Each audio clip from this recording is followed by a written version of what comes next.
जैसे कहते हैं ना सिगरेट पीने से कैंसर हो जाएगा, पर एक आदमी कहता है मैं 40 साल सिगरेट पी रहा हूँ, मुझे नहीं हुआ आज तक। तो वो इंसिडेंस ज़्यादा है उनमें। ऐसा नहीं है कि सिगरेट पीने वालों को ही कैंसर हो रहा है, दूसरे को तो हो ही नहीं रहा, दोनों को हो रहा है कैंसर। अल्कोहल लेने वाले को भी गैस्ट्राइटिस हो रही है, ना अल्कोहल लेने वाले को भी हो रही है। डॉक्टर कितना भी सीरियस आदमी का इलाज करे, अगर उसकी डेथ हो रही है तो कमी डॉक्टर की है, लापरवाही है। ये हमारा जनरल मिथ है, आप लोग भी इसको कहते हैं कि भाई लापरवाही की ऐसे बढ़ गया। लापरवाही, ऑपरेशन करा, किडनी चुरा ली।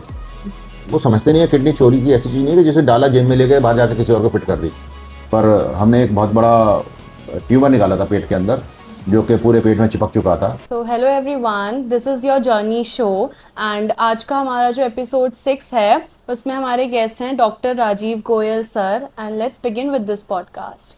सो welcome to this podcast and thank you so much आने के लिए। प्लीज़ अपने बारे में हमारे ऑडियंस को कुछ बताइए कि आप कौन हैं, आपकी पोजीशन क्या है। मैं राजीव गोयल, करंट में जहाँ मैं बैठा हूँ वहाँ पे मैं प्रैक्टिस करता हूँ एज लेप्रोस्कोपिक सर्जन। मेरा अपना हॉस्पिटल है श्री तिरुपति हॉस्पिटल, और मैं यूपीआई में से जुड़ा हुआ हूँ, जिसमें मैंने डिफरेंट पोजीशन पहले ली हैं, पर अभी करंट में मैं स्टेट प्रेसिडेंट हूँ। सर लेप्रोस्कोपी होता क्या है, लेमैन टर्म्स में बात करें तो? देखिए, लेप्रोस्कोपी का एक सीधा वर्ड से हम समझा सकते हैं, इट्स अ की होल सर्जरी। आप चाबी ताला देखते हैं तो ना की होल होती है, उसी सारी चीज़ ऑपरेट हो जाती है, ताला खुल जाता है। उसी तरह से हम एक की होल बनाते हैं, होल बनाते हैं एब्डोमेन में, जिसका साइज़ 3 mm, 5 mm और 10 mm हो सकता है। पर 10 mm अगर कोई भी सर्जरी है तो 10 mm के होल्स कम होते हैं, 5 mm 3 mm के ज़्यादा होते हैं। उन होल्स के थ्रू हम इंस्ट्रूमेंट डाल के एक कैमरा वहाँ अटैच करते हैं और उसको मॉनिटर में देख के ऑपरेट करते हैं। हम डायरेक्टली पेट के अंदर नहीं देखते हैं, हम ऊपर मॉनिटर में देखते हैं और इधर ऑपरेट करते हैं। It's something like getting a skill of video games. उसी तरह से हम ये स्किल गेन कर लेते हैं, और मुझे आज ये काम करते हुए करीब 30-32 साल हो गए and I am happily doing. It has got very good result. मरीज को क्विक रिकवरी और क्विक रेस्पॉन्स मिलता है, और मोस्ट ऑफ सर्जरी पॉसिबल है थ्रू लेप्रोस्कोपी। सर आप मेनली किस किस चीज़ की सर्जरी करते हैं? वैसे तो मैं सभी तरह की सर्जरी करता हूँ, मैं जनरल सर्जन। जनरल का मतलब ही होता है सभी कुछ कर सकते हैं। With that I got the skill of laparoscopic surgeon. Laparoscopy में मेजर सर्जरी होती है गॉलब्लैडर, हर्निया, अपेंडिक्स, है ना, थायराइड और अदर ऑब्डोमिनल सर्जरी। लेकिन with time it has come to chest also. बहुत सारी gynae surgery, hysterectomy, ovarian cyst, ectopic pregnancy, ये सब ओवरी से पॉसिबल है। एंडलेस सर्जरी हैं जिन्हें हम कर सकते हैं, पर मेजरली ये सर्जरी जिनका मैं नाम ले रहा हूँ, लोग जानते भी हैं इन सर्जरी को, वो सब लेप्रोस्कोप से करते हैं। 3 या 4 छेद होते हैं। मरीज एक दिन में और मैक्सिमम 2 दिन में, अधिकतर मरीज एक दिन में छुट्टी हो जाती है, और वो खाते पीते घूमते फिरते जाते हैं। जो मरीज कभी लंबे लॉन्ग स्टे 4 दिन 5 दिन को जरूरत पड़ती थी, 2-2 3 दिन खाली पेट रखना पड़ता था, क्योंकि हम लेप्रोस्कोप मिनिमम ऑर्गन टच करते हैं, तो बॉल मूवमेंट खत्म नहीं होते, तो नेक्स्ट डे से ही या शाम से हम उन्हें खाना शुरू कर देते हैं। तो ये सबसे बड़ा फायदा लेप्रोस्कोपी सर्जरी का है। ओके, तो sir let's start with the heart problems. आजकल इंडिया में सबसे ज़्यादा आपने सुना है हार्ट अटैक, जब से कोविड आया उसके बाद से हार्ट अटैक की प्रॉब्लम्स बहुत ज़्यादा बढ़ गई हैं, तो ऐसा क्यों हो रहा है? देखिए, कोविड का नाम लेके लोग बता रहे हैं कि हार्ट अटैक बढ़ गया। एग्जैक्टली। पर कहीं भी ये मेडिकली प्रूवन नहीं है। इवन WHO स्टडीज़ में भी ऐसा कुछ नहीं निकल के आया। एक ही फैक्टर निकला कि थोड़ा सा कोगुलोपैथी मरीजों में ड्यूरिंग कोविड बढ़ी थी, वो अभी तक परसिस्ट नहीं कर रही है अधिकतर केसों में। लेकिन इंसिडेंट्स क्यों बढ़ रहे हैं? अभी हम कहते हैं कि सड़क पे नाचता हुआ आदमी मर गया, है ना, ड्राइव कर रहा था, उसकी डेथ हो गई, all of sudden heart attack and they could not be saved. पर ऐसा नहीं है कि वो अभी हो रहा है, ये पहले भी होता रहा था। पर आज की डेट में 2 चीज़ बढ़ गई हैं, क्योंकि आप भी मीडिया से हो तो आप जानते हो, मीडिया रिपोर्टिंग बढ़ गई है और उसके साथ इंसिडेंट्स को पकड़ना ज़्यादा आसान हो गया है। तो उस वजह से हमें लगता है कि मरीज को हार्ट अटैक हुआ, हम ले गए हॉस्पिटल, डायग्नोज हो गया, बच गया, अब वो सबको पता चलता है हाँ मुझे हार्ट अटैक हुआ था। पिछले टाइम में क्या होता है, घर में मरीज को हार्ट अटैक हुआ, कोई सोर्स ही नहीं था, एम्बुलेंस नहीं थी, ले जाने का साधन नहीं था, घर पे डेथ हो गई, लोगों ने उसको ले जाकर क्रिमिनेशन कर दिया, वो रिपोर्ट ही नहीं हुआ केस। आज रिपोर्टिंग बहुत ज़्यादा है और डॉक्टरों का बहुत ज़्यादा स्किल बढ़ गया है मरीजों को बचाने के लिए, और जब ये बचता है तो अपनी स्टोरी सब जगह देता ही है कि मेरे को ये हुआ था। वो इंसिडेंट इसलिए बढ़ा है, ना कि किसी वजह से कोविड की वजह से बढ़ा है। सर 2 चीज़ें सुनिए, एक होता है हार्ट अटैक और एक होता है कार्डियक अरेस्ट, तो क्या ये दोनों चीज़ें एक ही बात होती हैं या इनमें कुछ डिफरेंस होता है? देखिए, थोड़े से मिथ हैं लोगों के बीच में। एक कॉमन वर्ड है, पहले लोग कहते थे हार्ट फेल हो गया उसका, he died because of heart fail, और एक होता है कार्डियक अरेस्ट और एक होता है हार्ट अटैक। तो तीनों मेडिकल टर्म में अलग अलग हैं बिल्कुल। हार्ट फेल मतलब कोई आदमी ब्लड प्रेशर की दवाई नहीं खाता है, उसका ब्लड प्रेशर लंबे टाइम तक बढ़ा रहता है, तो उसका हार्ट का डायलिटेशन हो जाता है, may be because of genetic factor, other factors also, लेकिन मेजर फैक्टर ये है उसका, अगर कोई हाइपरटेंसिव मरीज है और अपना ब्लड प्रेशर नहीं कंट्रोल करता है लंबे टाइम तक, तो उसका डायलिटेशन हो जाता है, उसको हम कहते हैं हार्ट फेल। उसकी वजह से क्या होता है, जब वो पंपिंग नहीं कर पाता तो लंग्स में पानी आने लगता है, उसका सांस फूलने लगता है, पैरों में सूजन हो जाती है, बॉडी में सूजन हो जाती है, that is called heart fail. तो हार्ट फेल से डेथ नहीं होती, पर मरीज की मॉर्बिडिटी मतलब उसकी बीमारी की वजह से सिम्टम बढ़ जाते हैं। लेकिन अगर हम हार्ट अटैक कहें, वो टिपिकल जिस चीज़ को हम सोचना चाह रहे हैं कि हार्ट अटैक हुआ, वो है हार्ट फेल नहीं, हार्ट अटैक हुआ। उसमें क्या है, मरीज को ब्लड सर्कुलेशन कम होता है फॉर ए पर्टिकुलर एरिया। मान लो हमारे हार्ट है, उसमें बहुत सारी नस जाती हैं, लेफ्ट राइट, उनमें से एक नस का पार्ट में ब्लड में क्लॉट आ गया और वहाँ सर्कुलेशन कम हो गया। जब वो सर्कुलेशन कम होता है तो उस हिस्से को ऑक्सीजन नहीं मिलती है, ज़्यादा खाना नहीं मिलता है। जब उसको खाना नहीं मिलता है तो वो पेन की तरह सिम्टम प्रोड्यूस करता है। So that is called heart attack. और उसी हार्ट अटैक में अगर हम उसको ध्यान नहीं देंगे या रिपीटेड हार्ट अटैक होंगे तो मरीज हार्ट फेल में भी जा सकता है और कार्डियक अरेस्ट में भी जा सकता है। और जब कार्डियक अरेस्ट होगा तो मरीज की कई बार डेथ हो जाती है और कई बार वो CPR के द्वारा बचाया जा सकता है। आजकल IMA के लेवल पे हम CPR की ट्रेनिंग्स कर रहे हैं। कोई भी पुलिस का हो, कोई भी क्लब हो, कोई भी सोशल संस्था हो या कोई भी ग्रुप हो, उसमें हम जाके CPR सिखाते हैं लोगों को कि ऑल ऑफ सडन अगर बस स्टैंड में कोई आदमी बेहोश हो गया, उसे कैसे बचाना है, उसे कैसे CPR देना है। It's a basic simple thing जो हमारे स्कूलों में नहीं पढ़ाया जाता है। इवन हम स्कूलों में जाके कर रहे हैं, लेकिन एक जरूर एक ट्रेनिंग पार्ट होना चाहिए स्कूल्स का कि CPR बच्चों को सिखाया जाए। बच्चों को बहुत सी बातें और भी सिखाई जानी चाहिए, जैसे वेस्ट मैनेजमेंट और ये सब। लेकिन CPR बहुत बड़ा चीज़ है जो मेडिकली लोगों की जान बचा लेता है। बहुत से इंसिडेंट आपने पढ़े होंगे अखबार में कि जब लोगों को CPR आता तो उस मरीज को बचा लिया। इवन एरोप्लेन में भी पीछे एक एयरलाइंस में आदमी बचाया गया, फिर उसको CPR दे दिया गया कार्डियक अरेस्ट में, और जब तक वो एयरपोर्ट पर उतरा उस मरीज को उन्होंने रिवाइव कर लिया था। ओके सर, CPR से मतलब कैसे बच कैसे जाते हैं, मैकेनिज्म क्या होती है बेसिकली? भाई CPR की पहले फुल फॉर्म बताना चाहिए, कार्डियोपल्मोनरी रिसक्सिटेशन। ओके। और कार्डियोपल्मोनरी रिसक्सिटेशन क्या है, जब आपका हार्ट अरेस्ट हुआ तो एकदम चुप हो गया तो उसको कोई स्टिमुलस चाहिए टू पंप अगेन। जैसे आदमी सो गया, उसके आप जोर से कुछ चीज मारोगे उठ तो उठ जाता है एकदम। ऐसी हार्ट भी ऐसी चीज है, अगर वो सो गया तो आप उसको कुछ चीज कहोगे तो उठ के बैठ जाएगा। साथ साथ उनमें ब्लड का सर्कुलेशन बढ़ता है और ऑक्सीजन का फ्लो भी मिलता है। पहले तो हम CPR में हार्ट को पंप करते थे और साथ में हर 30 के बाद में सांस देते थे, पर ये देखा गया उसकी वजह से लोग CPR से बचने लगे, क्योंकि दूसरे का मुंह इन्फेक्टेड हो सकता है।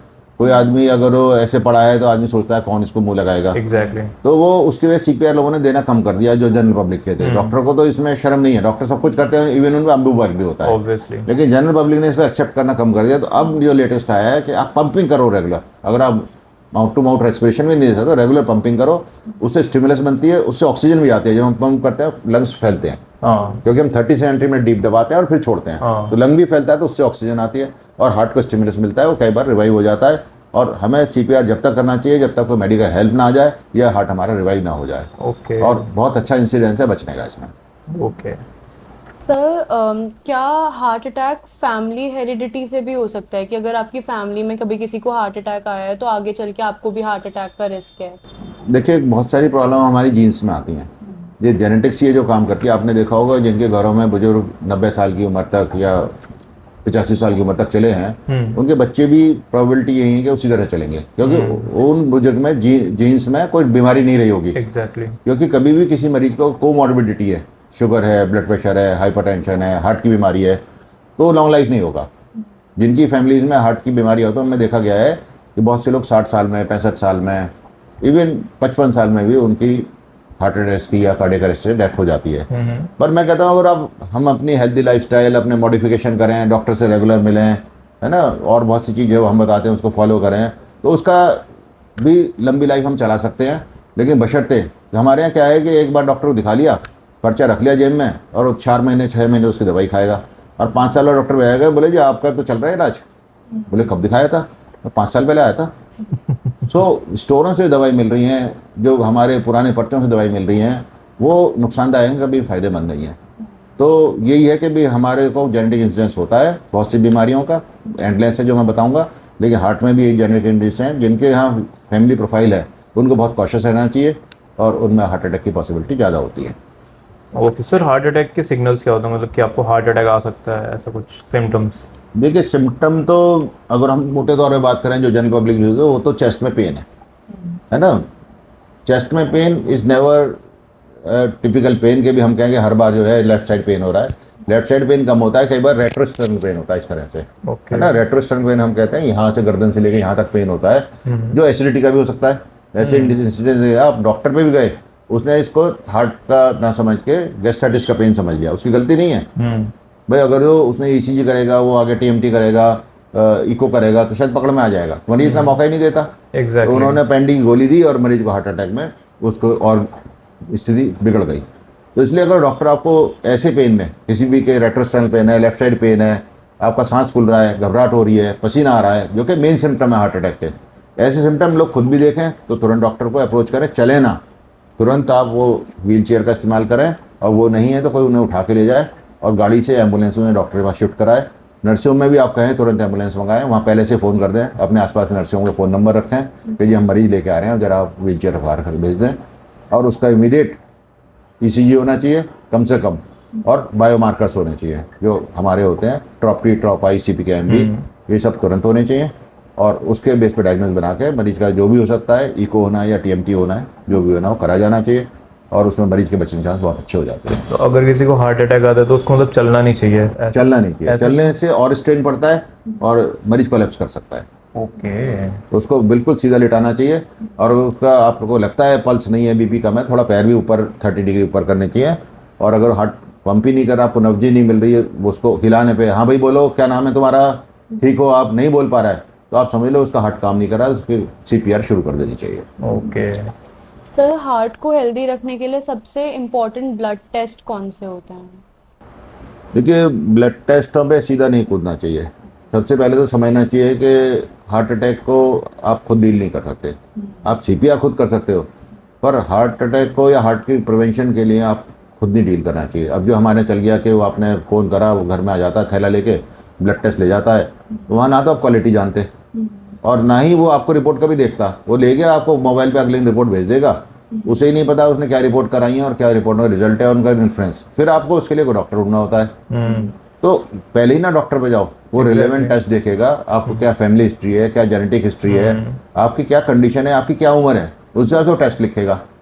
तो उन टेस्टों में कई बार बेहिसाब अनाप शनाप टेस्ट होते हैं, और कई बार मरीज करा के ही रख लेता है, देखता नहीं है, और आप छोटी छोटी वैल्यूज़ के डेविएशन से घबरा जाते हैं, जबकि हम समझते हैं इन वैल्यू के डेविएशन मरीज को कोई फ़र्क नहीं पड़ रहा।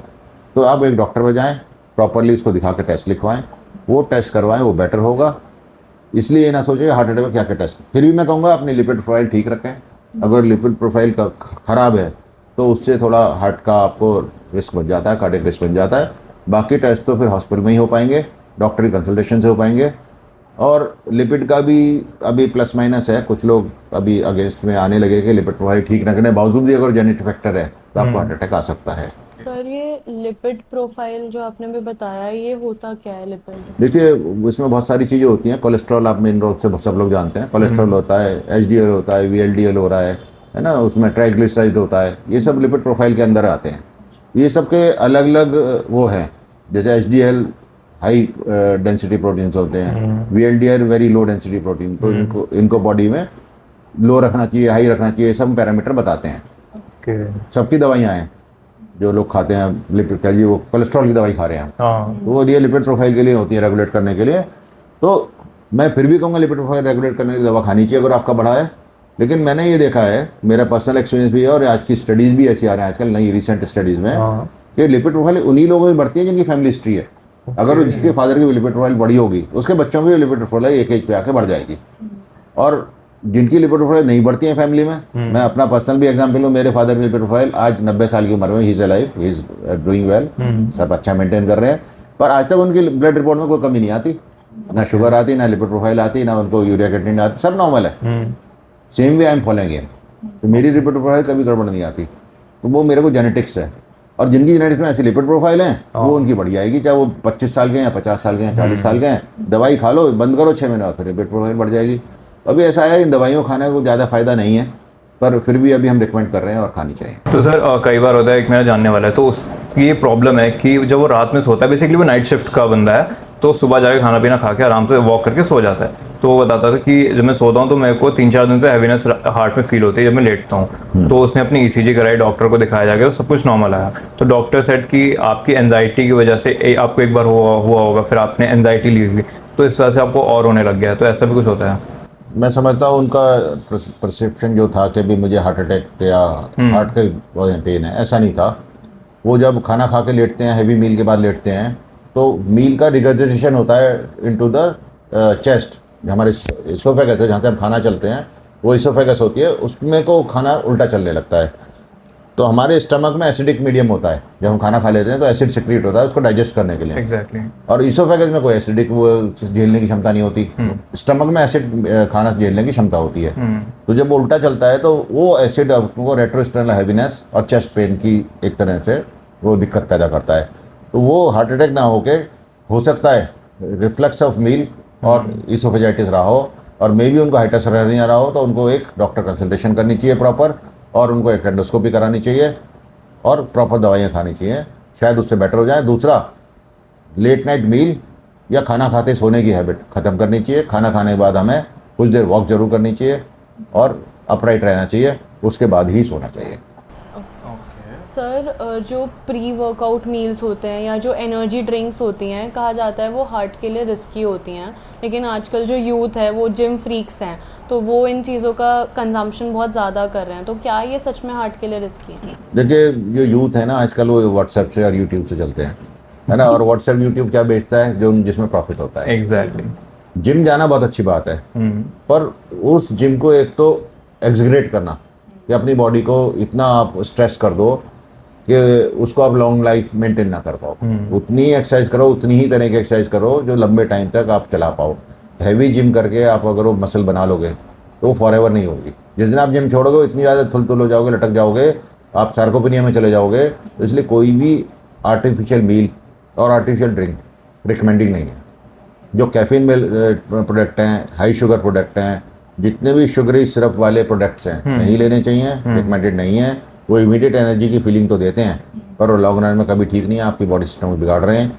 और मुझे नहीं कहना चाहिए, जिम वाले आजकल बहुत से प्रोटीन फूड्स, स्टेरॉइड इंजेक्शंस, है ना, ये सब रिकमेंड कर रहे हैं लोगों को। वो सेल्फ मेडिकेशन बिल्कुल ना करें। प्रोटीन आप नॉर्मल फॉर्म में खाएं, 2 अंडे खाएं, 3 अंडे खाएं, 4 अंडे खाएं। 2 अंडे खाने से आपको करीब 25 ग्राम प्रोटीन मिल जाता है।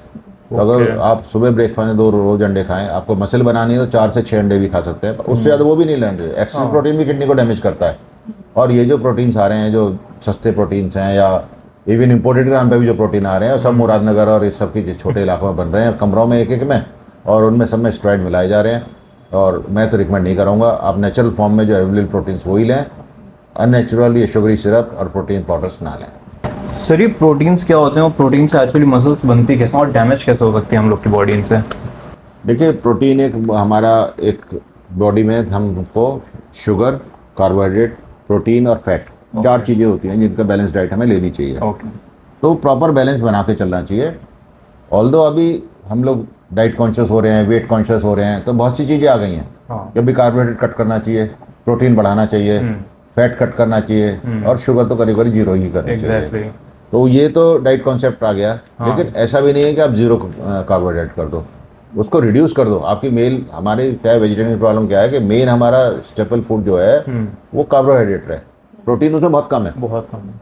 जबकि नॉनवेज में अगर आप खाते हैं तो चिकन, मीट कुछ लेते हैं तो उसमें प्रोटीन होता है ज़्यादा मात्रा। तो हमें ऐसा करना चाहिए कि हम हाई प्रोटीन डाइट तो खाएं, लेकिन हाई प्रोटीन पाउडर्स ना खाएं।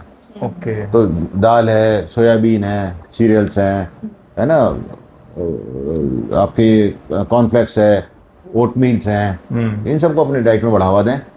और आपने पूछा कि भी प्रोटीन्स कैसे मसल बनाते हैं। हमारी मसल बनी ही प्रोटीन से होती है। तो जब हम ज़्यादा प्रोटीन खाते हैं, वो बॉडी में जाते हैं, तो मसल फॉर्मेशन में फ़ायदा करती हैं। पर खाली प्रोटीन खाने से मसल नहीं बनती, उसके साथ हमें एक्सरसाइज करनी चाहिए। चाहे हम योगा करें, स्विमिंग करें, एक्सरसाइज करें, है ना, कुछ भी करें, रेगुलर वॉक करें, everything help in building exercises, in building muscle mass. और अगर मसल मास ज़्यादा होगा तो हमारा हमेशा जो आर्थराइटिस है और जो बहुत सी परेशानी है वो कम होगी और हम हेल्दी रह पाएंगे। तो मसल मास बनाने में प्रोटीन्स की ज़रूरत होती है, जो कि हमारे वेजिटेरियन डाइट के में एक्स्ट्रा प्रोटीन जरूर लेने हैं, पर नेचुरल वे में लेने चाहिए। और सर, डैमेज कैसे कर सकता है हमारी बॉडी को प्रोटीन?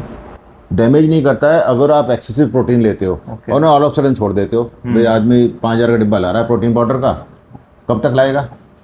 जिस दिन वो बंद करता है उस प्रोटीन पाउडर खाना, उसमें स्टेरॉइड थे या हाई प्रोटीन थे, जिस दिन बंद करता है तो आदमी का एकदम इम्बैलेंस हो जाता है, डाइट इम्बैलेंस हो जाता है। डाइट इम्बैलेंस होने से क्या होता है, वो सार्कोपीनिया में जाना चाहिए। सार्कोपीनिया क्या होता है, आपका मसल मास कम होने लगता है, जबकि आपका जो बॉडी में स्किन के नीचे जो फैट लेयर है वो वहीं की वहीं रहती है।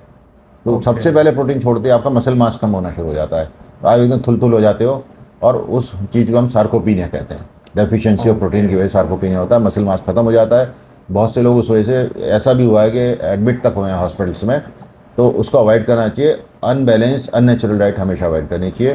खाली प्रोटीन या खाली कार्बोहाइड्रेट या खाली फैट, कोई भी चीज़ एक साथ नहीं चल सकती, सब बैलेंस रूप में लेनी चाहिए, वही ठीक रहता है। ओके सर हर जगह देखा जाता है स्मोकिंग, अल्कोहल एंड वेपिंग, ये चीज़ें कभी भी हमेशा डिस्क्लेमर आता है कि these are injurious to your health. So how do they affect somebody's heart? देखिए, सब जानते हैं इंजूरियस हैं।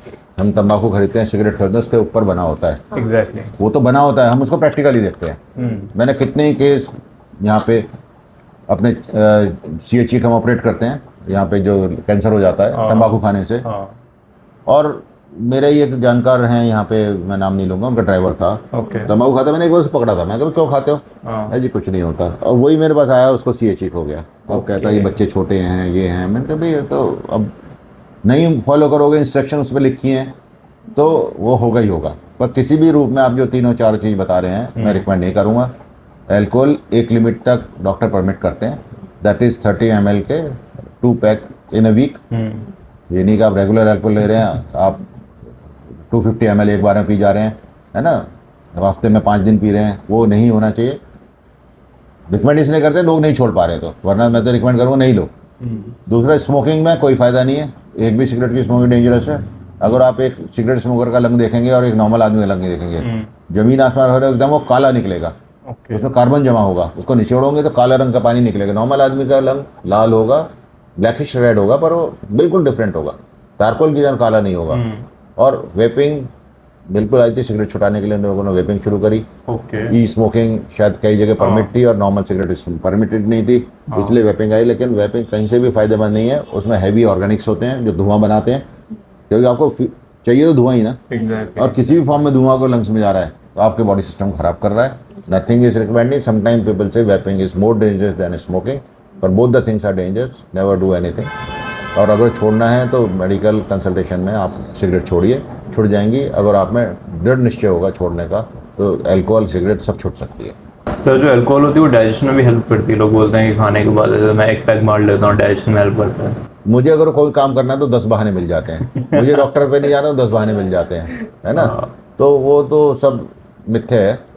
लेकिन हाँ, अल्कोहल लोग लेते हैं तो इसलिए लेते हैं कि उनको एक किक मिलती है, तो उस किक को लिमिट करें। और कोई एडेड बेनिफिट बहुत ज़्यादा नहीं है। कुछ कहते हैं हार्ट में फ़ायदा करता है, कुछ का डाइजेशन में फ़ायदा करता है, कुछ कहते हैं स्ट्रेस कम करता है। ये सब मैं बोल रहा हूँ, लेकिन ये मैं इसलिए बोल रहा हूँ कि ऐसा व्हाट्सएप पे चलता है। पर इन पे मत जाएं और छोड़ने की कोशिश करें। सर कई तरह की स्मार्ट वॉचेस आती हैं, स्टेप काउंटर भी आते हैं, हार्ट रेट ट्रैकर भी आते हैं, तो क्या सच में एक स्मार्ट वॉच प्रेडिक्ट कर सकती है अगर आपको कभी हार्ट अटैक की संभावना हो तो? बहुत सी स्मार्ट वॉच में होते हैं, मैं भी स्मार्ट वॉच पहन रहा हूँ, पर आजकल smart watch is more of a fashion. It is not. मैं शायद मुझे भी इसके नहीं पता होंगे। मैं ये जानता हूँ इसमें हार्ट रेट आता है, कुछ स्मार्ट वॉच में BP भी आता है, कुछ स्मार्ट वॉच में ECG की रीडिंग भी आती है। पर इनमें सबसे बड़ा एक सपोर्ट होता है बहुत सी स्मार्ट वॉच में, स्पेशली एप्पल के में, कि सडन फॉल्ट डिटेक्शन होता है। आप एक इसमें इमरजेंसी नंबर फीड कर सकते हो अपने ऐप के थ्रू। अगर आप कहीं इस तरह से गिरे कि भी आपको उस टाइम किसी मेडिकल हेल्प की जरूरत है, तो स्मार्ट वॉच उस फोन पे अलर्ट भेज देगी। बस that is the only advantage. Heart attack नहीं बता पाएगी, पर आप सडनली गिरे हैं, आप अनकॉन्शियस हुए हैं, ये वो डिटेक्ट कर लेगी। और कहीं ECG पॉसिबल हो, ECG भी नोट करके वो आपके किसी फ़ोन पे भेज सकती है। तो सडन फॉल वाला जो फैक्टर है वो आपको बचा सकता है। कभी कभी ऐसे इंसिडेंट्स हुए हैं कि स्मार्ट वॉच ने लोगों को बचा लिया। जब अलार्म गया तो लोगों ने डिटेक्ट वहाँ पता कर लिया कहाँ है और वो गए वहाँ पे। सर हार्ट अटैक बिना चेस्ट पेन के भी आ सकता है क्या? बिल्कुल आ सकता है। जो डायबिटिक होते हैं उनमें चेस्ट पेन होता ही नहीं है। डायबिटिक लोगों में साइलेंट हार्ट अटैक होते हैं, क्योंकि उनकी ऑलरेडी नर्व्स डैमेज हो चुके हैं शुगर की वजह से। क्योंकि आपने शुगर के मरीजों को पैरों में दर्द है, तो तलवे सुन्न होना, ये शुरू हो जाता है, तो वो न्यूरोपैथी हो जाती है, उन्हें डायबिटिक न्यूरोपैथी। ओके। तो वो हार्ट की नसों में हो जाता है, तो उनको साइलेंट हार्ट अटैक्स होते हैं। तो विदाउट चेस्ट पेन ज़्यादातर डायबिटिक्स में होता है। वरना अगर चेस्ट पेन नहीं भी है तो और भी सिम्टम मैंने वैसे बताया कि पसीने का आना, घबराहट होना, है ना, और रेट्रोस्टर्नल एसिडिटी की फीलिंग आना, ये सब भी हार्ट के सिम्टम होते हैं। ओके। ठीक है, तो आई गेस अब हम थोड़ा कैंसर की तरफ जाते हैं, क्योंकि कैंसर आजकल के ज़माने में बहुत बढ़ रहा है, इनके केसेस बहुत सुनने में आते हैं। तो सर क्या जो कैंसर स्क्रीनिंग है वो अर्ली स्टेज में पकड़ी जा सकती है कि कैंसर है कि नहीं? बहुत से एज रिलेटेड बायोमार्कर या इन्वेस्टिगेशन है जो हम लोगों को रिकमेंड करते हैं, पर हिंदुस्तान में ना तो कोई सुनने को तैयार है ना ही हो पाते हैं, क्योंकि हम इतना सुनने को तैयार नहीं है कि पॉलीथीन सड़क पे ना फेंकें, उसे डस्टबिन में अपनी, बाहर आप जाएँ जापान में लोग जेब में रख लेते हैं, पॉलीथीन डालते नहीं हैं, या उनके पास एक पन्नी अपनी होती है, मतलब पन्नी और कैरी बैग, उसमें वो सारा कूड़ा डालते हैं और घर जाके उसे खाली करते हैं। पर यहाँ तो कोई इतनी सी छोटी, तो हेल्थ के बारे में तो कोई क्या समझेंगे। खैर एनीवे मैं आपको बताता हूँ, एट ए एज हमें प्रोस्टेट कैंसर के लिए PSA कराना चाहिए।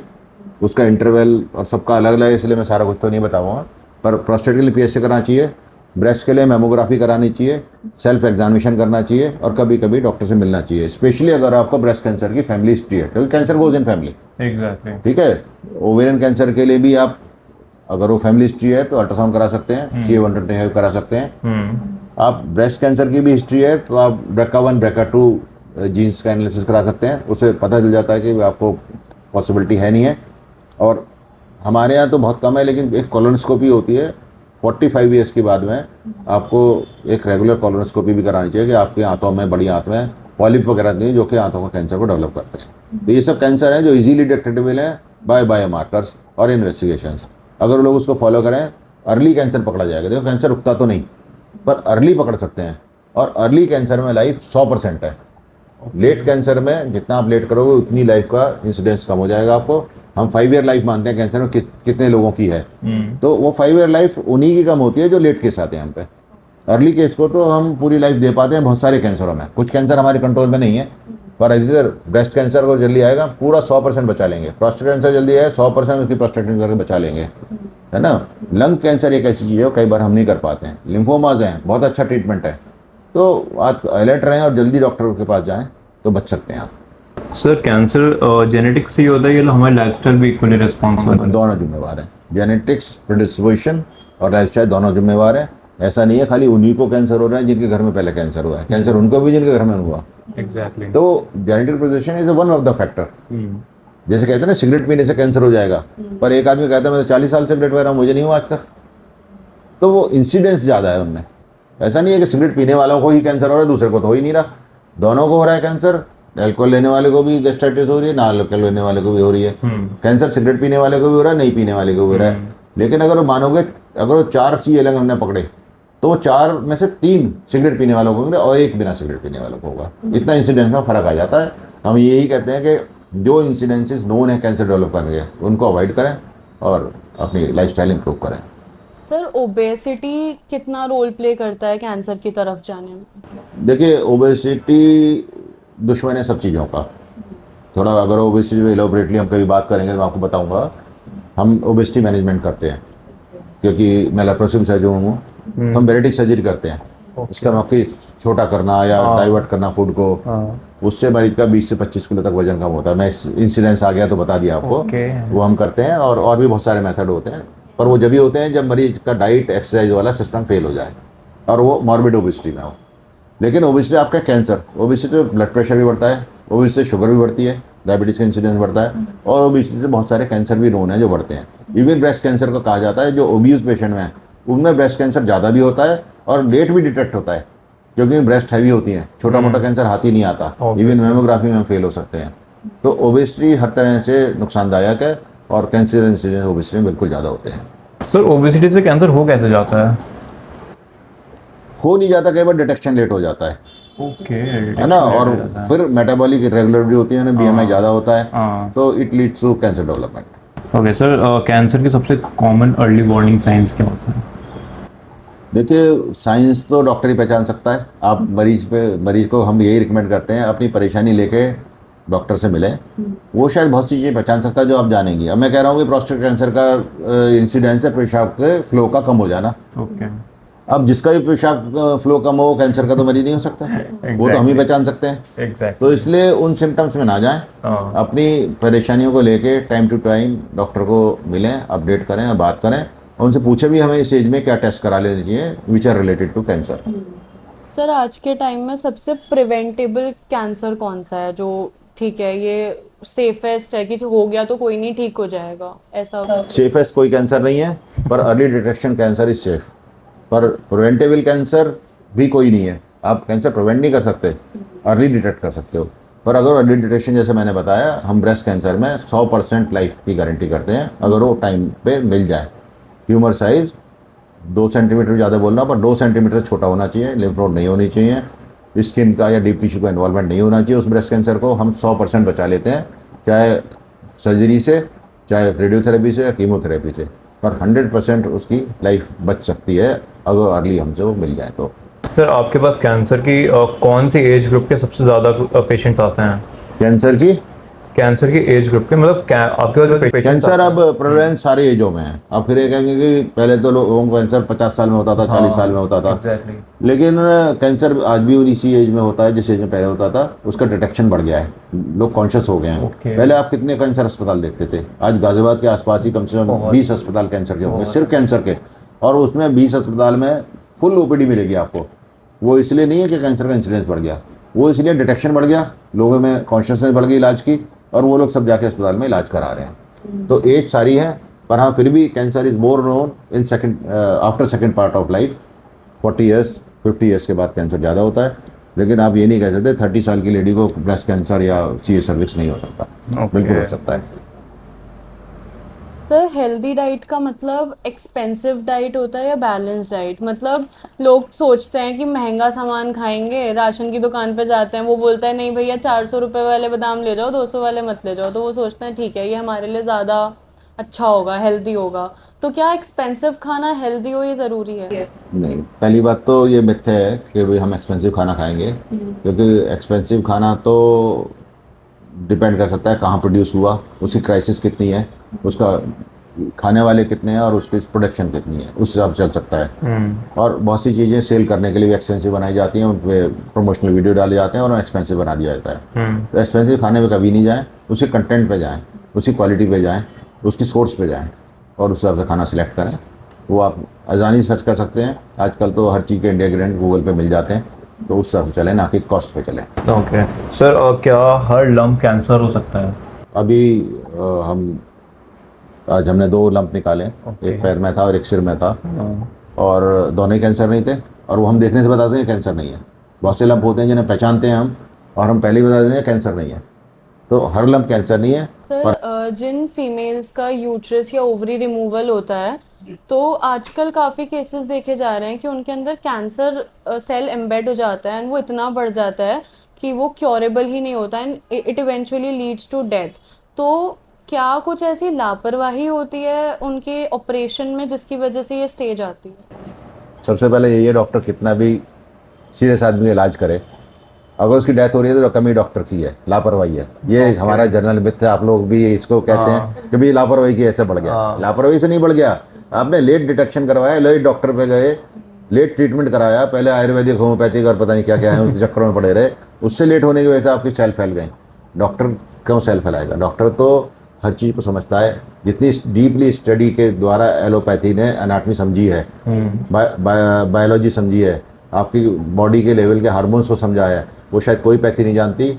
और हम हर चीज़ समझते हुए काम करते हुए ये जानते हैं, अगर लेट केस आएगा तो उसमें तो हम कई बार नहीं बचा सकते। तो उसको लापरवाही ना समझें। अस्पताल में लाने का मतलब नहीं है कि मरीज 100% बचेगा। अस्पताल में लाने के बाद मरीज की स्टेटस देखा जाता है, एज देखी जाती है, कितना लेट आप लाए हैं, कितनी बड़ी बीमारी है ना, उस सब के बेस पे मरीज बचता है, ना कि अस्पताल में हर मरीज बचेगा। अगर ऐसा होने लगे तो फिर तो डॉक्टर ही नहीं मरेंगे सबसे पहले, तो डॉक्टर भी मरते हैं। तो ये जो एक मिथ्या हो गया ना, अस्पताल में लाए और लापरवाही से मर गया, उसको छोड़ना होगा। आपको ये भी समझना होगा कितना सीरियस मरीज था, कितने डिलेड केस था। सर एक इल्ज़ाम और होता है जो डॉक्टर जब सर्जरी करते हैं तो उन पे लगाया जाता है कि वो बॉडी से ऑर्गन्स चुरा रहे हैं। जैसे किसी का अगर किडनी फेल हो गई तो डॉक्टर ने बता दिया कि आपकी किडनी हम नहीं बचा पाए, तो उनको लगता है डॉक्टर ने चुरा के रख ली अपने पैसे बनाने के लिए। ये आई थिंक पिक्चरों से शुरू हुआ था, पिक्चरों में दिखाया गया एक तो पेशेंट बड़ा आता है, काउंटर पैसे जमा, आप ऑपरेशन नहीं करेंगे, ये नहीं, ऐसा कुछ नहीं होता। मैं आज भी बिना किसी एडवांस के बहुत सारे ऑपरेशन करता हूँ, विश्वास पे करता हूँ कि मरीज मुझे कुछ ना कुछ देके जरूर जाएगा, ठीक होके जाएगा, तो ऐसा नहीं करेगा, मुझसे बेईमानी करेगा। ऑब्वियसली वो बहुत गलत लोगों के अगेंस्ट मिथ्या बनाया गया, डॉक्टरों के अगेंस्ट। और दूसरा ये कि ऑपरेशन करा, किडनी चुरा ली। वो समझते नहीं है किडनी चोरी की ऐसी चीज़ नहीं है कि जिसे डाला जेब में ले गए, बाहर जाकर किसी और को फिट कर दी। जब किडनी का ऑपरेशन होता है, हम 2 मरीज पैरेलल ओटी में लगाते हैं, एक जिसको लेनी है और एक जिसको देनी है, ठीक है। मतलब हम चोरी से पहले समझें कि प्रोसेस क्या है। तो जिसको लेनी है उसका भी ऑपरेशन और जिसको देनी है उसका भी साइमल्टेनियस होता है। और वो किडनी का टाइम होता है कि वो आइस पैक्स के अंदर रख के या किसी भी तरह फ्रीज करके किडनी को हम इतने ही घंटे में अगर ट्रांसफ़र कर देंगे तो लग जाएगी। उससे पहले HLA टाइपिंग होनी है उस मरीज की और उस डोनर की। तो इतना सब काम ऑल ऑफ सडन तो नहीं हो सकता। और कोई आदमी जेब में डाल के किडनी लेगा तो वो 15 मिनट बाद ही ख़त्म हो जाएगी। वो प्रॉपर पैकिंग तरीके से पैकिंग बाद ही हो सकती है, तो डॉक्टर निकाल के करेगा क्या उसका। तो ये गलत है, इसको रोकना चाहिए हमें। और कोई ऑर्गन किसी के चुराया नहीं जा सकता। ऑर्गन विद कंसेंट और विद प्रॉपर मैचिंग तभी निकाला जाए तो किसी काम का है।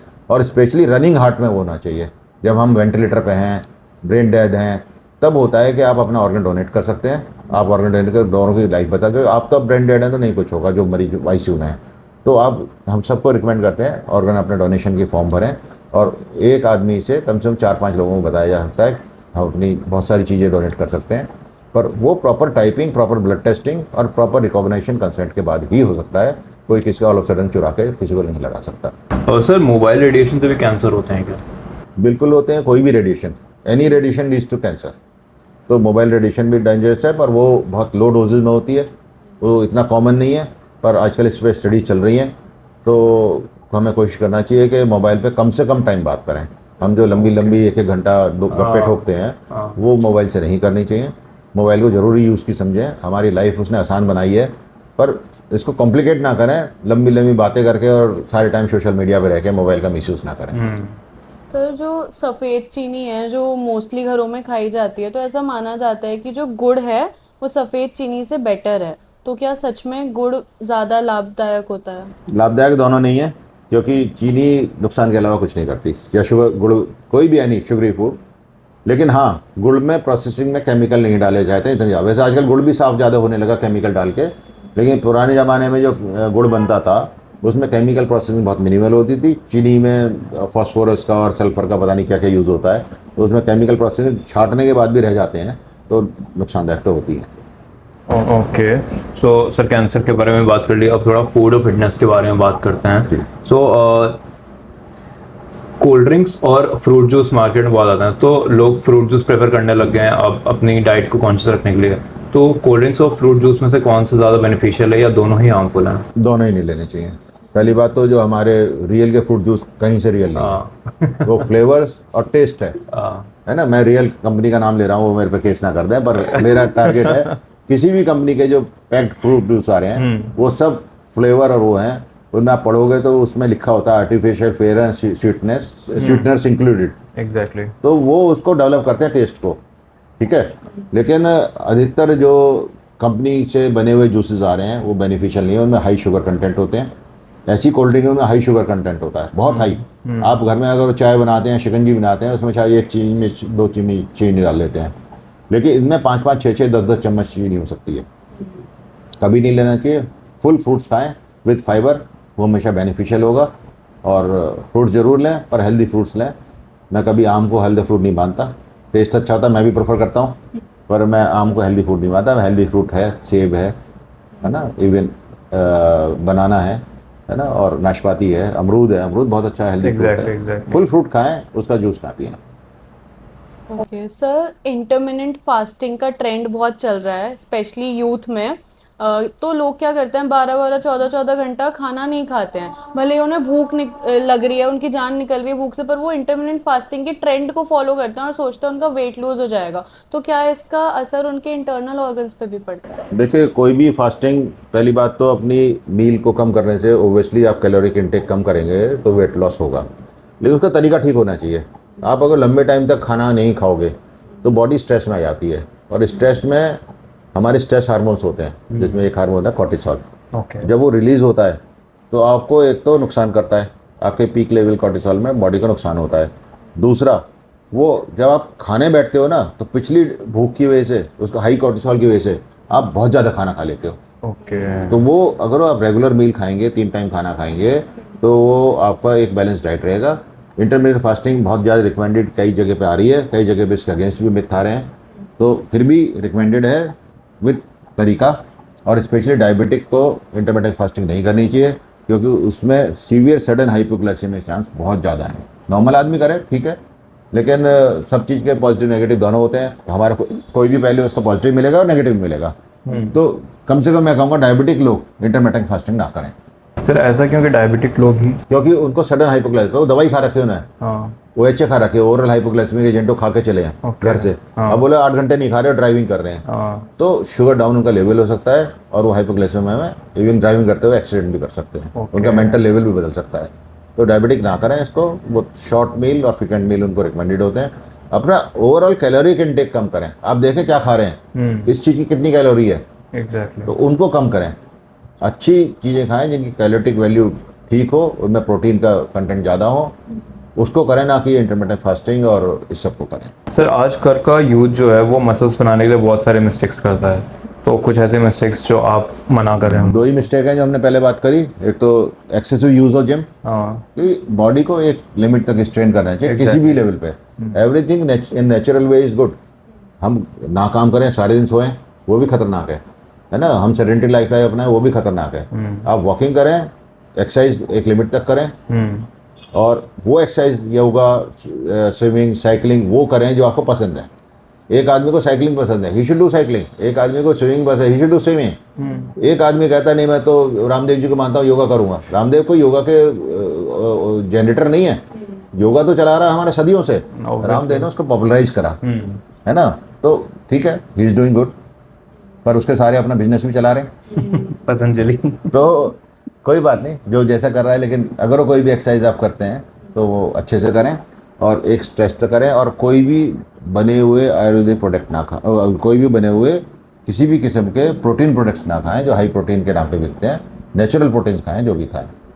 सर अगर कोई ऐसा इंसान है जो 2 से 3 लीटर पानी दिन में पी रहा है, क्या उसे भी किडनी और गॉल स्टोन्स हो सकते हैं? बिल्कुल हो सकते हैं। पानी के इंटेक से कोई मतलब नहीं है। आप घर में 5 आदमी रहते हैं, सेम पानी पाँचों पीते हैं, एक को स्टोन हो जाते हैं, एक को नहीं होते हैं। तो high intake of water is recommended for the people who have kidney stones. वैसे भी 2 से 3 लीटर पानी जरूर पीना चाहिए बॉडी में, लेकिन ये है कि इस तरह के पानी से इतने अमाउंट से स्टोन बनेगा, ऐसा कुछ नहीं है। और गॉल स्टोन तो पानी से रिलेटेड है ही नहीं। ओके सर, गॉल स्टोन और किडनी स्टोन में फ़र्क क्या है? दोनों का कॉन्स्टिट्यूशन फ़र्क है, दोनों के ऑर्गन फ़र्क है। गॉल ब्लैडर के अंदर गॉल स्टोन बनते हैं, किडनी के अंदर किडनी स्टोन बनते हैं। दोनों बिल्कुल सेपरेट एंटिटी हैं। कोई उस स्टोन की अगर आप उसका एनालिसिस भी कराएंगे तो gall stone mostly cholesterol stone निकलेंगे, और ये जो किडनी स्टोन्स है फॉस्फेट के, सिट्रिक कैल्शियम साइट्रेट के, इन सब के निकलेंगे। तो सर ऐसा कहा जाता है कि जो गॉल ब्लैडर है अगर उसमें स्टोन हो जाए तो मोस्टली केसेस में गॉल ब्लैडर निकालना पड़ता है। तो अगर गॉल ब्लैडर निकाल देंगे तो एक इंसान की दिनचर्या में जो उसकी डाइजेशन है उस पर किस तरह से असर? देखिए, हमारे लिए मिथ है कि भी गॉल स्टोन हो गए और अगर निकाल दिया तो हमारी दिनचर्या में फ़र्क पड़ गया। मैं कहूँगा जिस दिन गॉल स्टोन हो गए दिनचर्या में, उस दिन फ़र्क पड़ गया। क्योंकि गॉल स्टोन जिसको हो रहे हैं उसका gall bladder is a dead organ now. होते ही उस ऑर्गन में है जो गॉल ब्लैडर डेड ऑर्गन की तरफ हो जाता है। 20% है या 100% है या 50%, वो डिफरेंट मैटर है। जब अल्ट्रासाउंड नहीं था, और मैं बहुत पुराने टाइम का मेडिकल कॉलेज में था, और अल्ट्रासाउंड की फैसिलिटी नहीं थी शुरू में, तो हम कैसे डायग्नोस करते थे? हम उनको कुछ दवाई खिलाते थे, टेलीपेक टैबलेट, और उसके बाद में उनका सुबह को एक्सरे करते थे 8 आवर्स के बाद में। तो उसमें गॉल ब्लैडर में फंक्शन आ रहा है नहीं आ रहा, वो दवाई वो बताती थी। तो वो जो डिसफंक्शनिंग गॉल ब्लैडर थे, हम उनको ऑपरेशन कर देते थे, भाई इसमें स्टोन होंगे। तो इसका मतलब अगर आपके स्टोन है, ये पहले से बताता है हमें, वो डिसफंक्शनिंग गॉल ब्लैडर है, उसको निकाल दो या निकाल दो, आपको बॉडी में तो डिफरेंस आ गया। क्या डिफरेंस आ गया? आपका फैट का इंडाइजेशन शुरू हो गया। अगर आप ज़्यादा फैट खाओगे तो आपके गॉल में पेन हो सकता है, और अगर गॉल ब्लैडर निकलवा चुके हो तो ज़्यादा फैट खाओगे तो वो इंडाइजेशन होकर वो बाहर निकल जाएगी, आपको डाइजेस्ट नहीं होगी। भाई इतना ही फ़र्क है, कोई बॉडीली और फर्क नहीं आता। तो मतलब उनकी डाइजेशन में प्रॉब्लम होगी ही, चाहे फैट के लिए, सिर्फ फैट के लिए। तो हम कहते हैं फैट कम खाओ ना, और फैट तो आजकल जनरली लोग खुद ही रिकमेंड करते हैं कम खाओ, पर वो तो गॉल ब्लैडर अगर स्टोन हो गया तभी हम कहते हैं फैट कम खाओ। वही बात है, निकलने के पहले भी निकलने के बाद भी। निकलने से एक ही फ़ायदा है, आपके कॉम्प्लिकेशन ख़त्म हो जाते हैं। हम पे बहुत सारे मरीज महीने में 2-3 तो ऐसे आते हैं जो कॉम्प्लिकेशन करके लाते हैं, सूजन आ गई है ना, पस पड़ गया, सीवीडी में स्टोन फिसल गया। इनको अवॉइड करने के गॉल ब्लैडर सर्जरी जरूर करा देनी चाहिए। सर गॉल ब्लैडर भी आप लोग लेजर सर्जरी से निकाल देते आजकल हैं? 100% हम लेप्रोस्कोपिकली कर रहे हैं, अनलेस अनटिल मरीज बहुत ज़्यादा कॉम्प्लिकेशन लेके ना आए हाँ। तो। और उसमें भी हम कोशिश करके कंजर्वेटिव पे डाल के फिर लेज़र से कर लेते हैं, और उसमें की होल सर्जरी जैसे मैंने बताया वही कर रहे हैं। पूरे रिजल्ट हैं, अच्छे रिजल्ट हैं, और शायद मैं समझता हूँ इसमें कोई फैन बट नहीं है। सर बहुत बार ऐसा होता है कि लोग ऑनलाइन ना नुस्खे निकाल देते हैं कि तुम ये नुस्खा आजमाओ, ये फ्रूट्स खाओ, ऐसी चीजें खाओ तो गॉल स्टोन्स अंदर ही अंदर मर जाएंगे, वो रहेंगे ही नहीं। तो क्या सच में इस तरह के कुछ घरेलू नुस्खे होते हैं जिस वजह से 35 साल में मेरे पास होम्योपैथिक, आयुर्वेदिक और ये सब नुस्खे अपना के लोग सौयों आए होंगे, सौयों मतलब अनगिनत। किसी के गॉल स्टोन आज तक नहीं डिजॉल्व हुए, किसी के गॉल स्टोन जिसके बन गए, हमारी दवाई होती है, हम यूडीसी टैबलेट देते हैं, उससे गॉल स्टोन डिजॉल्व हो जाते हैं, पर वो भी डिजॉल्व होने के बाद में 6 महीने में रिफॉर्मेशन शुरू हो जाती है। हम वो भी रिकमेंड इसलिए नहीं करते, भैया डिजॉल्व होंगे पर रिफॉर्मेशन दोबारा शुरू, क्योंकि आपको गॉल ब्लैडर डिसीज हो गया। एग्जैक्टली। कोई नुस्खा गॉल ब्लैडर स्टोन डिजॉल्व कर सकता है। हाँ, इसको खाने से कई बार मरीज डिलेड हो जाते हैं और कॉम्प्लिकेशन लेके आते हैं, फिर पछताते हैं जी वो तो उसने बहका दिया था कि जी हमारी दवाई खाओ स्टोन। एक कोई मुझे दिखा दे, गलती से तो हो सकता है कि किसी अल्ट्रासाउंड ने गलत रिपोर्ट कर दिया हो, या तो उसने पहले गलत स्टोन बता दिया हो या बाद में उसने गलत नेगेटिव बता दिया हो, तब तो पॉसिबल है कि, वरना लोग कहते हैं जी देखो पहले अल्ट्रासाउंड में 5 mm थे और इस वाले में 3 mm है। स्टोन है तो हैं, 5 mm 3 mm तो मशीन टू मशीन वेरी करता है, पर्सन टू पर्सन नापने वाले पे वेरी करता है, उस पर मत जाओ। तो गॉल स्टोन कभी डिजॉल्व नहीं होते। हाँ, किडनी स्टोन नेचुरली निकल सकते हैं, उसमें किसी पैथी की जरूरत नहीं है, हमारी या एलोपैथी की आयुर्वेदिक की, पर वो हम 5 mm 6 mm तक के स्टोन को साइज़ को ही खोलते हैं। मेरे पास पीछे कितने ही केस आए हैं, अभी 15 दिन पहले मैंने एक ऑपरेट किया कि वो मरीज इसी लालच में कि होम्योपैथिक एलोपैथिक से निकल जाएगा, इलाज कराता रहा, किडनी में हेड्रोफिस हो गया, फिर पस पड़ गया, और फिर पस पड़ने के बाद जब मेरे पास आया तो मैंने कहा भी अब तो टेस्ट करेंगे कि भी ये तेरी किडनी बची नहीं बची। Paper thin pelvis which was non function kidney, DTP scan पे भी 0 फंक्शन था, we have to remove that kidney. चोरी नहीं करी, निकाल के, क्योंकि पस वाली थी, तो किडनी जो है हम निकाली, बायोप्सी को भेजी, टोटल डैमेज किडनी, और फिर वो बचता रहा है जी, 6 महीने से मैं दवाई खा रहा था, इसलिए ये सब हो गया। तो वो समझना चाहिए, डॉक्टर समझ सकता है कि इतने दिन कंजर्वेटिव देख सकते हैं, हमें पता होता है हफ्ते 2 हफ्ते 3 हफ्ते हमें पता होता है कब तक देना है, उस समय हम बेसिक साथ में दवाई भी चलाते हैं, स्टोन डिजॉल्व करने की, स्टोन को निकलने की भी। हमारे साथ भी इंसिडेंट्स होते हैं, बहुत सारे stone even up to 1 centimetre stone में निकल जाते हैं, लेकिन वो प्रॉपर गाइडेंस में नहीं चाहिए, आँख मीच के उसको दवाई नहीं चलानी चाहिए। सर ये स्टोन्स फॉर्म कैसे होते हैं जैसे गॉल ब्लैडर में या किडनी में? वही मैंने बताया कि एक घर में अगर 5 आदमी एक स्टोन फॉर्म हो रहे हैं, एक को नहीं होते, उसी सेम इन्वायरमेंट उसी खाने से, हाँ। तो किसी खाने को या किसी पानी को कल्प्रिट नहीं बता सकते। ये हमारी बॉडी में सिस्टमेटिक चेंजेस आ जाते हैं। हमारे जो किडनी के पेपिलाज होते हैं उन पे हमारे यूरिन में जो सॉल्ट निकलते हैं उनका डिपोजिशन शुरू हो जाता है, that leads to stone formation. फिर भी उसके लिए हम कुछ चीज़ें बताते हैं कि उनका परहेज करो, कि भी हरे पत्ते की सब्जी ना खाओ, टमाटर के बीज ना खाओ। गॉल ब्लैडर स्टोन वाले पूछते हैं टमाटर खाएं, उनको नहीं बनाए, किडनी स्टोन को बनाए, अच्छा। और वो भी जिसके हो गया उसको बनाए। तो फूल गोभी है, काजू है, ये सब चीज़ें हम डेंजरस मानते हैं, ज़्यादा फॉर्मेशन का कॉज होते हैं, उनको अवॉइड करें, पानी ज़्यादा पिएं। और गॉल ब्लैडर में कैसे बनते हैं स्टोन्स? गॉल ब्लैडर में तो हमारे कोलेस्ट्रॉल का डिपोजिशन शुरू हो जाता है, मोस्टली कहीं ना कहीं से हमारे पिगमेंट या इन्फेक्शन आता है उसमें गॉल ब्लैडर में, उससे डिपोजिशन शुरू होता है, उससे स्टोन बनते हैं। पहले स्लज बनता है, फिर वो स्टोन में फॉर्मेशन हो जाते हैं। तो ऐसे कौन से हेल्दी फूड्स हैं, मतलब घर में ही लो कॉस्ट फूड्स, जो आपको गॉल स्टोन्स अगर डिटेक्ट होगा? पहली बात वहाँ भी जेनेटिक फैक्टर है, और दूसरी बात बनना है तो बनना है किसी फूड को। बाकी हाँ, आप फैट कम लेंगे तो आपको पेन का इंसिडेंस कम हो जाएगा, गॉल ब्लैडर इन्फेक्शन का रेट कम हो जाएगा। सर अभी तक आपके पास कोई एक ऐसी सर्जरी आई होगी कैंसर की जो आप अभी तक नहीं भूले हो? देखिए हमारे पास तो बहुत सारी सर्जरी आती हैं जिन्हें हम नहीं भूलते हैं, क्योंकि 2 रीज़न होते हैं ना भूलने के। एक तो जब मरीज लेट आता है तो हम पछतावा, जैसे पता ना किडनी का पस डाल के आया, किडनी खत्म करके आया, ये सर्जरी ऐसी जो हम कभी नहीं भूलेंगे। उस मरीज को हम आते ही पहचान लेंगे, भाई देख तुम तो ये गड़बड़ करके लाया था। तो एक तो मरीज जब कष्ट में आता है तो हम नहीं बोलते। एक वो कभी हीरोइक सर्जरी हुई, जो बहुत बड़ी सर्जरी होती हैं, उनको हम नहीं बोलते हैं। तो ऑफ एंड ऑन ऐसी मेरे 35 साल में बहुत सारे इंसिडेंस ऐसे रहे हैं। पर हमने एक बहुत बड़ा ट्यूमर निकाला था पेट के अंदर, जो कि पूरे पेट में चिपक चुका था, एडरेंट था। उसमें हम टीम ऑफ डॉक्टर थे, 3 लोग थे हम, और तीनों ने कम से 4 घंटे ऑपरेट करके उस ट्यूमर को निकाला। कंप्लीट ट्यूमर निकला। उसके बाद में उसमें जो रिपोर्ट आई के अनुसार उसकी कीमोथेरेपी चली, and that patient was saved, वो मैं हमेशा याद रखता हूँ। सर ओपन सर्जरी और लैप्रोस्कोपिक सर्जरी में डिफरेंस क्या होता है? Laparoscopy is a keyhole surgery, quick recovery, quick response. और ओपन सर्जरी वहीं करते हैं हम जहाँ बहुत ज़रूरी होता है, उसमें थोड़ा कट बड़ा होता है, पर हीलिंग टाइम बराबर है। अगर आप ओपन यूट्रस निकालें और लेप्रोस्कोपी से निकालें तो पेनफुल तो कम होगा, वो जो लेप्रोस्कोपी से करेंगे वो 1 दिन की जगह आप 2 दिन में ज़्यादा मोबाइल हो जाएंगे, पर ओपन सर्जरी में हो सकता है आपको 5 दिन 6 दिन लग जाए, पर हीलिंग टाइम बॉडी का बराबर होता है। हम जो उसमें से निकालते हैं वो भी 15 दिन में निकालते हैं या 12 दिन में निकालते हैं। जो लैब में जो हम क्लिप लगाते हैं या पेस्ट करते हैं वो भी 12 से 15 दिन में हील होता है। तो कोई मेजर डिफरेंस नहीं है, लेकिन हाँ लाइफ तो आसान हो गई है विद लेप्रोस्कोपी। पर डॉक्टर की रिकमेंडेशन माने कि यहाँ लैब की ज़रूरत है, यहाँ ओपन की ज़रूरत है। अभी हमने एक स्टडी में करी, वो शायद ट्यूमर रखा भी हो, इतनी बड़ी यूट्राइन फाइब्रॉइड था। It was around 16 centimetre size. मरीज एडमिट है अभी भी ऊपर हमारे पास, तो बैक्सी को नहीं रखा होगा। तो 16 सेंटीमीटर यूट्राइन साइज को जब मैंने ऑपरेट किया, वो लेप्रोस्कोपी करने में आई थिंक बिकॉज ऑफ उसके पहले 2 सिजेरियन थे, उसके बाद ओवरिन सिस्ट भी था, तो हमें लेप्रोस्कोपी दिक्कत आती है। हमने उसको रिकमेंड किया कि भी आप ओपन करा लो, कोई दिक्कत नहीं। उसने बनाया and she is perfectly fine in 2 days। घूम रही है, फिर रही है, खा पी रही है। तो ओपन के भी रिजल्ट ड्रामेटिक अगर अच्छा आता मैं तो वरी नहीं करें, डॉक्टर कह रहा है ओपन तो आप बिल्कुल ये तो पता नहीं क्या हो गया। उसके भी रिजल्ट अच्छे हैं if you are in good hands.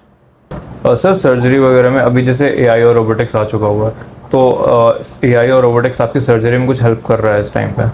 Robotic surgery शुरू हो गई है, पर उसका साथ साथ मिसयूज़ भी शुरू हो गया है। अगर मैंने आज हाथी खरीद लिया तो सबको यही रिकमेंड करूँगा, पैदल मत चलो, हाथी पे चलो। देना पड़ेगा, हाथी चढ़ने के लिए आपको 500 रुपये तो देने पड़ेंगे। पैदल चलने में आपकी हेल्थ भी इम्प्रूव होगी, डाइट भी अच्छी रहेगी।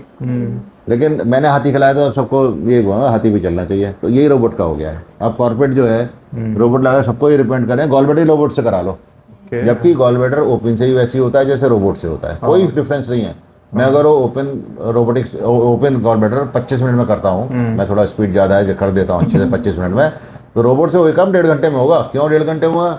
पहले रोबोट लगाया जाएगा मरीज के ऊपर, जब उसको बेहोश करके, फिर रोबोट की आर्म्स लगाई जाएंगी, फिर वो बंदा दूर बैठ के ऑपरेट, सेम ही ओटी रूम में ऑपरेट करते हैं आप, वहाँ आप कंसोल में ऑपरेट करते हैं, यहाँ आप सामने टीवी में देख के ऑपरेट करते हैं। सेम छेद, कई बार रोबोट में हमारे ओपन में 3 छेद होते हैं तो उसमें 4 से 5 छेद करने पड़ सकते हैं। तो कोई एडवांटेज नहीं है, पर क्या है उसका पैकेज ज़्यादा होता है, तो वो फिर उन्होंने खरीदा, उसको चलाना भी है, तो वो अननेसेसरी रोबोटिक सर्जरी का मिसयूज शुरू हो गया। मैं कहूँगा रोबोटिक सर्जरी वहीं यूज़ करा जहाँ उसका बेनिफिट है। जैसे मैं कहूँगा प्रोस्टेटिक कैंसर में अगर प्रोस्टेट निकालनी है, वो डीप होता है, हम अपने लेप्रोस्कोपी इंस्ट्रूमेंट से वहाँ आराम से नहीं पहुँच पाते हैं, रोबोट वहाँ बहुत आराम से पहुँच के ऑपरेट कर सकता है। तो CA prostate is a best indication of robotic surgery for prostatectomy. लेकिन अगर आप बात करें बाकी सर्जरी में, कई बार वो अननेसेसरीली मिसयूज हो रहा है, उसका कोई एडवांटेज नहीं है। सर आने वाले 4 से 5 साल में ऐसा कह सकते हैं कि जो रोबोटिक सर्जरी है वो ओल्ड लैप्रोस्कोपिक सर्जरी को रिप्लेस कर दे? पहली बात तो ओल्ड नहीं है, laparoscopy is a new thing. दूसरी बात है robotic surgery will never take over, क्योंकि it is not robot who is working, it is a doctor who is working, है ना। तो जब डॉक्टर ही काम कर रहा है तो give the choice to doctor what he want to do. और इंस्ट्रूमेंट्स रोबोटिक्स हैं, इंस्ट्रूमेंट सब चीज़, वो जो रोबोट यूज़ कर रहा है वो इंस्ट्रूमेंट हम यूज़ कर रहे हैं, सिर्फ वो चलाए रोबोट के थ्रू जा रहे हैं and somebody is governing them. Robot खुद नहीं चला रहा है, तो वो रोबोट से चलवाओ, आप डायरेक्टली चलाओ, छेद उतने हैं, मरीज का कंफर्ट उतना है, सर्जरी सेम है, कोई फ़र्क नहीं है। सिर्फ अपनी मर्सिडीज चल रहे हैं या मारुति में चल रहे हैं, इसका फ़र्क मैं मान सकता हूँ, पर वो फ़र्क जब ही करो ना जब आपको मेजरली कोई डिफरेंस दिखाई दे। डॉक्टर से पूछो यहाँ रोबोट का कोई एडवांटेज है क्या? कोई एडवांटेज नहीं है, स्पेशली गॉलब्लैडर, हर्निया, अपेंडिक्स, है ना, इनमें कोई रोबोट का एडवांटेज नहीं है। मैंने बताया ना, एक सीए प्रोस्टेट के अलावा मुझे नहीं लगता कहीं कोई बहुत ज़्यादा एडवांटेज रोबोट का। तो इसलिए रीजनेबली डॉक्टरों से भी आप ले लो, कोई एडवांटेज है क्या? सर इंडिया में और यूएस के डॉक्टर्स में मतलब अभी क्या डिफरेंस है? क्या वहाँ पे एडवांस टेक्नोलॉजीज हैं? अगर इंडिया में बात करें तो नहीं है क्या? इंडिया के डॉक्टर बहुत सस्ते हैं, हाँ, इमीडिएटली अवेलेबल हैं, हाँ, लंबे क्यूज नहीं है, अपॉइंटमेंट नहीं है, हाँ, है ना, और आधी रात को फ़ोन करेंगे आपको जवाब देंगे। ऑब्वियसली। अमेरिका में आपको एक अगर दिखाना है डॉक्टर को, स्पेशलिस्ट को, 7 दिन का 8 दिन का अपॉइंटमेंट हो सकता है। हाँ। उसकी फीस $250, $300, $500 कुछ भी हो सकती है, ओके, है ना। और उससे ऊपर अगर आप एडमिट होते हैं तो वहाँ का बजट इतना होता है कि हम जब बाहर जाते हैं ना, सबसे पहले क्या काम करते हैं, मेडिकल इंश्योरेंस करा लो, ये अफोर्ड नहीं कर पाएंगे हम, यहाँ कराएं ना कराएं वहाँ जरूर करा के जाते हैं। ओके, हमें पता है उनकी कॉस्ट बहुत ज़्यादा है, और जब कॉस्ट ज़्यादा है तो जहाँ एक इंडिया का डॉक्टर एक अल्ट्रासाउंड मशीन खरीदने के लिए 5 साल इंतजार करता है, मैं पैसे इकट्ठे कर लूँ तो अपने हॉस्पिटल में अल्ट्रासाउंड मशीन लगा लूँगा, उनके पास इतने पैसे शायद 1 हफ्ते में आते हैं। तो उनको कोई चीज़ अफोर्ड करना मुश्किल नहीं है। पर मैं फिर भी कहूँगा MRI जो यहाँ हो रहा है, हाँ सेम मशीन पे हो रहा है जो US में हो रहा है, हाँ कॉस्ट उस MRI की उतनी ही है, बल्कि उस पर गवर्नमेंट एक्साइज लगा के तब हमें देती है। वो अमेरिका से ज़्यादा महंगा होता है MRI, जहाँ प्रोड्यूस हो रहा है वहाँ से ज़्यादा महंगा हम पे आता है वो। और हम उस MRI को अमेरिका से काफ़ी ज़्यादा सस्ता करते हैं। हमारा MRI अगर 5,000 में होता है तो अमेरिका में वही हमारा बाई अपॉइंटमेंट 5 से 6 दिन में होगा, और उसकी कॉस्ट कहीं नहीं तो कम से कम 1 लाख 1.5 लाख रुपये होगी। तो डॉक्टरों को यहाँ समझना चाहिए, बहुत सस्ते मिल रहे हैं डॉक्टर, बहुत इजीली मिल रहे हैं, उसकी हमें इज्जत करनी चाहिए, उनसे दोस्ती करनी चाहिए। ना कि एकदम से डॉक्टर ने ना एक वर्ड चल गया लूट लिया, डॉक्टर के इतने चार्ज ही नहीं है लूट ले। और हमारे यहाँ जब से आयुष्मान आया है, हाँ आयुष्मान कार्ड, इवन TPS ने हमारे को वो रेट देने शुरू कर दिए जो आयुष्मान कार्ड पे मिलते हैं। ओके। तो डॉक्टरों के रेट ही खत्म होते जा रहे हैं और अवेलेबिलिटी डॉक्टरों में बढ़ती जा रही है, क्योंकि जहाँ हमारे यूपी में 700 डॉक्टर बनते थे, आज 1 लाख डॉक्टर बनते हैं। रेशियो ये हो गया कि भी 700 डॉक्टर की जगह, मैं गलत बोल गया, 10,000 डॉक्टर यूपी में प्रोड्यूस होते हैं हर साल। तो 10 टाइम्स से प्रोडक्शन हो गई है ना। ओके। और हमारी फैसिलिटीज़ महंगी होती जा रही हैं। अगर आज मुझे नर्सिंग बनाना है तो जो लैंड कॉस्ट है वो एक मेरे ख्याल से इंडिविजुअल डॉक्टर तो अफोर्ड नहीं कर सकता, नहीं कर पाएगा, नहीं कर पाएगा। इसलिए आज जो भी हॉस्पिटल आ रहे हैं कॉर्पोरेट बना रहे हैं, बड़े बड़े हॉस्पिटल बन रहे हैं, उनमें सब बिजनेसमैन कॉर्पोरेट ग्रुप्स का और उन लोगों का हाथ है जिनका पैसा ज़्यादा है। डॉक्टर जो सिंगल कपल रन हॉस्पिटल, जैसे मैं सर्जन हूँ, मैं अपना हॉस्पिटल बना लिया, मैंने चला लिया, वो आई थिंक आगे सपना हो जाएगा लोगों के लिए, क्योंकि लैंड कॉस्ट इतनी हो गई है, गवर्नमेंट टैक्सेस इतने हो गए। मैं हाउस टैक्स जो आज से समझ लीजिए जब हॉस्पिटल बनाया था पे कर रहा था, उससे आज मेरे पास 10 टाइम्स हाउस टैक्स लगा हुआ है। ओके। तो कहाँ से मैं दूंगा? और मेरे रेट घट गए। अगर उससे पहले मैं फीस 500 रुपये ले रहा था तो आज भी 500 ले रहा हूँ। घटी तो नहीं, पर 10 साल में एस्केलेशन और इन्फ्लेशन देखते हुए मैं अपनी फीस को 500 क्यों नहीं पड़ा है? क्योंकि कंपटीशन इतना है। तो हम डॉक्टरों के रेट यहाँ बहुत मिनिमल है। अगर US से कंपेयर करेंगे तो हम तो यहाँ लग्जरी जी रहे हैं। तो डॉक्टर्स इतने बढ़ क्यों रहे इंडिया में? बाहर तो इतने नहीं है। डॉक्टर बढ़ रहे हैं, गवर्नमेंट की पॉलिसी है कि वो पर पॉपुलेशन डॉक्टर का रेशो बढ़ाना चाहती है। ओके। और ठीक है, बढ़ना चाहिए, पर वो गांव में बढ़ना चाहिए, ना कि जो है शहरों में बढ़ना चाहिए। पर अगर आप डॉक्टर प्रोड्यूस करते रहेंगे और उनको गांव में फैसिलिटी नहीं देंगे तो शहर में ही कंसंट्रेट करेंगे, और जब उन्हें कुछ नहीं मिलेगा तो MBA करके वो और जॉब करेंगे या बिजनेस करेंगे। पर वो डॉक्टरी प्रोफेशन में चाहेंगे वही वहाँ जहाँ रहें जहाँ फैसिलिटी हो। तो गाँव में फैसिलिटी बनानी चाहिए। अगर आप PSC CSC में डॉक्टर अपॉइंट करना चाहते हैं, वहाँ फैसिलिटी बढ़ाएं डॉक्टर के लिए, और उसको रिनोवेशन ठीक से दें। आप क्या करते हैं आजकल, संविदा पे रखे जा रहे हैं, उसकी बिडिंग होती है, आप कितने रुपए महीना में काम कर सकते हो। अब डॉक्टर बेचारा भूखा मर रहा है, बोले 5,000 10,000 में काम करने को तैयार हो जाता है, गवर्नमेंट उसे रख लेती है। तो ऐसी बिडिंग की तरीका ना अपनाएं। उनकी जो जेन्युइन सैलरी है उसमें प्रॉपरली अपॉइंट करें। लॉन्ग टर्म जो होता है हमारा परमानेंट जॉब, जिसमें उसमें कॉन्फिडेंस है अपनी जॉब में, और उनको जहाँ गाँव में जा रहे हैं उनको पूरी फैसिलिटीज़ दें। मैं अपना एक इंसिडेंस बना सकता हूँ। जब मैंने प्रैक्टिस शुरू करी थी तो मेरे को भी शौक लगा कि मुझे PMS में जाना चाहिए, I should go to government services, क्योंकि हर आदमी को होता है भी सेवा दें कि गवर्नमेंट का है थोड़ा। तो मैंने UPSC का इंटरव्यू दिया, उस टाइम पोस्ट ग्रेजुएट के लिए रिटन एग्जाम नहीं होता था, आज तो होता है। तो हमने इंटरव्यू दिया और हम सेलेक्ट हो गए फट से। उन्होंने कहा भाई आप सर्जन हो, करना चाहोगे? हम बिल्कुल करना चाहेंगे।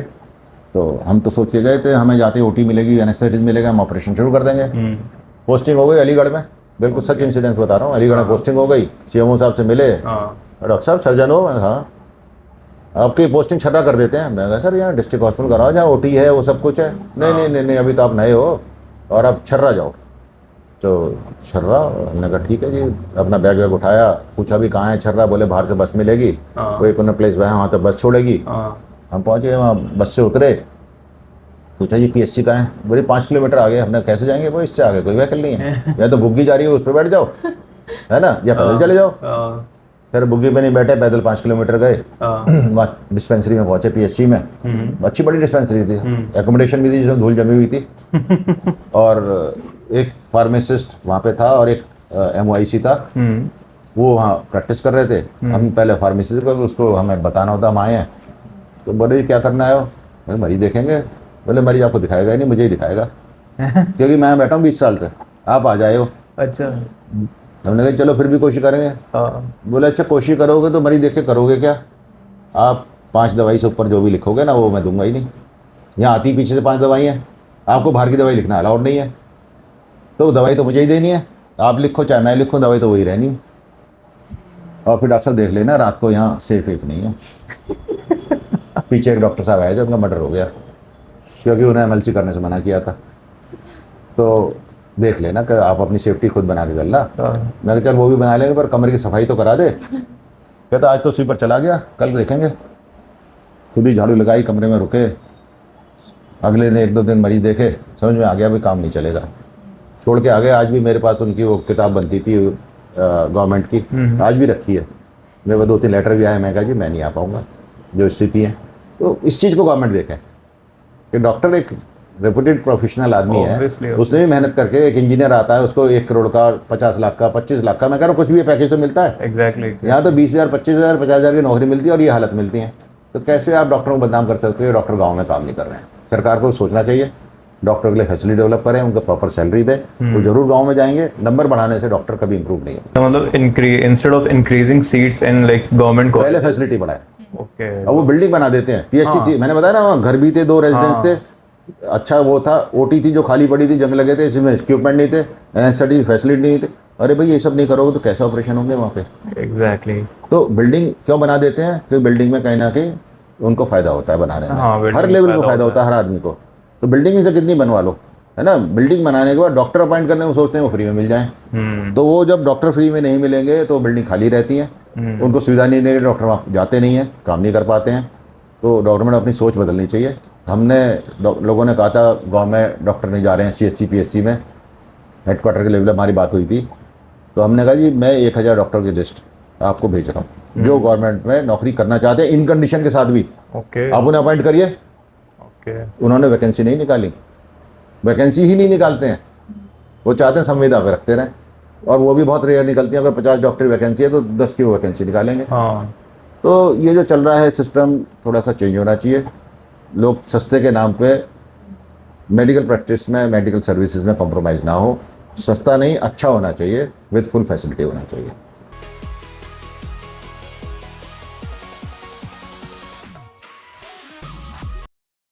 देखिए पहले तो मैं यही कहूँगा कि भी आप लोग आए, बहुत अच्छा लगा। आप डॉक्टरों की सुनते हैं तो अच्छा मैसेज डॉक्टरों के फेवर में जाएगा, क्योंकि हम नहीं चाहते हैं जो पिक्चरों में और सोशल मीडिया में या अखबार में डॉक्टर की इमेज बनाई जाती है वो गलत होती है कि डॉक्टर ने रेप कर दिया। आज बड़ी बड़ी न्यूज़ हेडलाइन आपको मिलेगी।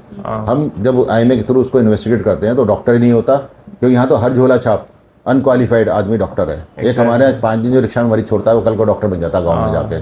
तो पता चल रेप तो उसने किया और बदनाम होगी डॉक्टर कम्युनिटी। तो दे शुड स्पेसिफाई कि भी कम से कम ये तो कर लो कि पढ़ा लिखा था, नहीं पढ़ा लिखा था, है ना। वो बिना सीएमओ के लाइसेंस पे काम कर रहा था या सीएमओ के लाइसेंस पे काम कर रहा था। तो वो थोड़ा सा डिफरेंशिएट होना चाहिए। और बाकी मैसेज यही है कि हेल्दी लाइफस्टाइल जिएं, हेल्दी फूड खाएं और प्रॉपर नींद लें। अब प्रॉपर नींद से स्लीप एपनिया शुरू हो जाएगा, उसे छोड़ के हम आगे बढ़ते हैं। Thank you very much. Thank you so much sir. Ji.